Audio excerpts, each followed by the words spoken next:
Okay everybody, Tectalar here again with the 23rd episode of the Heroes Appendix video series. Its purpose is to help newer and veteran players alike to fully understand the ins and outs of all the characters in Hero Wars Mobile. In today's video, we are reviewing the second place winner of the most recent vote amongst my patrons, Yasmine, who is one of the newer agility-based hero warrior classes that was released at the end of last year. She has an amazing ability to stand alone, but also great synergy with certain supports. She's a powerhouse in the newly released Hydra game mode, and is quite formidable in your day-to-day ventures. In today's video, we are going to be discussing her skills, how they visually appear, and their uses both practically and strategically, when to use Yasmine, when not to use her roles in the team, skin priority order, artifact priority order, glyph priority order. First up is Yasmine's activatable skill, Dance of Death, which is commonly referred to as her ultimate because this is the ability she can use once her yellow energy gauge is filled during battle. Yasmine will grow in size and a shadowy mist will envelop her as her eyes gain a fiery glow, and she'll teleport behind the enemy unit with the lowest armor, marking them with a snake symbol above their head and paralyzing them for 3 seconds, preventing them from taking any action. While behind the target, she is immune to debuffs and will strike the target 7 times. When the dance ends, she will continue to attack the last enemy that she marked. This skill has a very high 60% physical attack ratio plus 2400. Considering this is the damage per strike and she hits 7 times, so it's basically 420% physical attack ratio. A note to make is if multiple enemies have the lowest armor value, meaning the same number for each, she will select a random target. Another note to make is if used against an enemy hero or Hydra head, it will cancel their current actions while they are being paralyzed by Yasmine and can be a decisive way to win manual battles. Yasmine's second skill is called Assassin's Instinct. While Dance of Death is active, and for 10 seconds after, Yasmine will be shrouded in a veil of blood, which are faint red lines that can be seen around her body, which increases her critical hit and dodge chance by an amount of 45% physical attack plus 1200. This boost is incredibly high and makes her almost guaranteed to critically hit and dodge attacks for the duration, especially as you raise her physical attack stat. A note to make is this effect is, when maxed out, is more potent than having 2 active artifact weapons for both dodge and critical hit, so it makes her incredibly dangerous. Yasmine's third skill is called Embrace of Pain. Whenever Yasmine lands a critical hit on an enemy, they are poisoned for 5 seconds, which is represented with a row of 10 blood drops beneath the target's health bar, which fill for each critical hit landed by Yasmine. This will refresh the duration of the poison, and the damage will add to the previous poison damage, giving this skill incredible damage potential, as the damage can be stacked up to 10 times. One note is this skill deals pure damage, meaning it ignores all armor and magic defense, and is dealt every half second.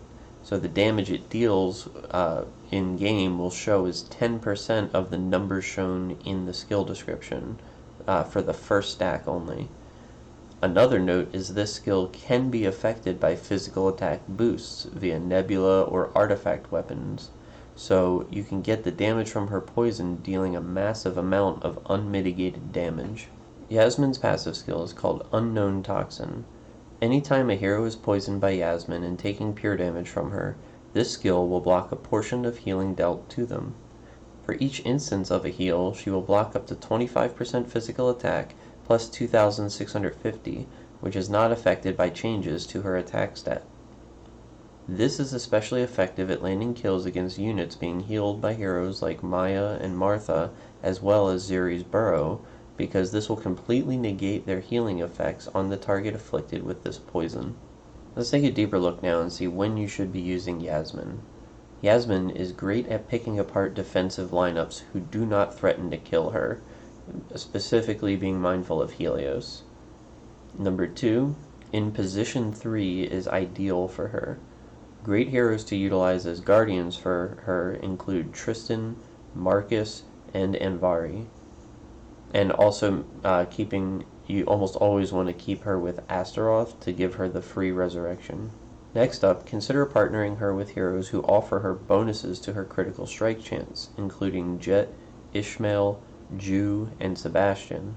Another time to consider using her is in teams with armor penetration artifact weapons, which is why Tristan makes such a natural ally for her. You can also add her as a wild card unit as well in teams that are already very well rounded to make it difficult for attackers to exploit weaknesses. If the enemy's lowest armored unit is a big part of their win condition, then Yasmine is definitely someone you want to bring. And then with a unit like Leon, to delay the enemy team until Yasmine can basically just dismantle it. Now we'll take a look and see when you should be avoiding Yasmine in your team. And first up is when the enemy team has Helios in it. Everyone should be familiar with him by now, but basically he counters critical hits, and critical hits are Yasmine's forte, so you definitely want to avoid all teams with Helios in them. Next up is consider avoiding putting her too close to the tank when the enemy team has area of effect damage or knockback effects. This could include units like Faceless, Lars, Kark, Anvari, etc. And then lastly, you don't want to put her in a situation where she has to have a DPS race with the enemy team because she isn't a hero who kills quickly since she deals a lot of single target damage. Now we'll briefly discuss her roles in the team. Yasmine's role is a warrior, which basically just means a melee range damage dealer.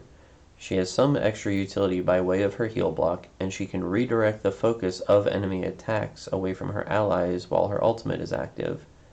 In manual mode, you have a lot of control over the outcome of battles if you time her ultimate usage properly. She gives you more manipulation and burst potentially depending on the timing and when you use it compared to other heroes. There are popular teams like Astaroth, Tristan, Yasmine, Sebastian, and Jet, or Astaroth, Marcus, Yasmine, Sebastian, and Nebula. There are many other options for a hero like Yasmine, but above all else, you'll have to have her survivability in mind when creating teams for her. In this segment, we'll be discussing her skins, which are available via Grand Prize in the Outland chest. The top priority skin is her Devil skin, which offers her 2,960 critical hit chance, which grants the largest boost to her damage potential because it mostly comes from her stacking poison damage. The second in priority is her default skin, which offers 1,365 armor and 4,095 physical attack, and is the next biggest contributor to her damage, and also grants her damage by way of dodge penetration. Next we'll discuss artifact priority. First up is her book, which grants her 2,967 critical hit chance and 3,561 physical attack, and offers her the largest single source of damage potential out of the three artifacts because, just like skins, you need to ensure her consistency with critical hits is as high as it can be. Second in priority is her artifact ring. This grants her 11,970 physical attack and 3,990 armor.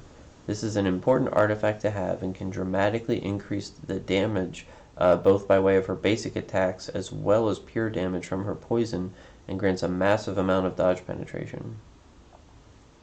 Last in priority is her artifact weapon, Concubine's Conjars, which offers her and her team up to 21,357 physical attack for 9 seconds. While being a significant boost to everyone's damage and her own for a window of time, the other artifacts ensure her damage is being consistently dealt throughout the fight, and not being reliant on a 9-second window which may or may not yield the damage potential you're hoping for. In our final segment, we'll be discussing glyph priority. The first glyph in priority is critical hit chance, which gives 1,120 critical hit, which offers her a must-have level of critical hit chance to ensure her poisons stack high and stay active. The second glyph is health, which offers her 30,800 health and will help her reach the maximum level of survivability, especially early on. The third glyph to choose is agility, which adds 560 armor and 1,680 physical attack. This will contribute more to her dodge penetration, but also raise her defensive and offensive traits during her ultimate. The fourth glyph is Physical Attack, which grants 2,240 physical attack.